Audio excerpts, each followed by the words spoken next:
We've been talking primarily about physical spaces, spaces that you go to in person.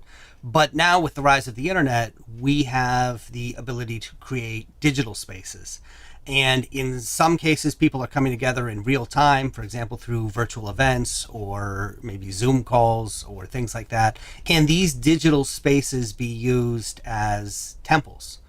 Or does it have to be a physical space? I'd like to think there's a continuum on how effective and supportive these sacred spaces can be. And so there may be above zero specialness when we're talking about online spaces with asynchronous engagement. Unfortunately, it's pretty low.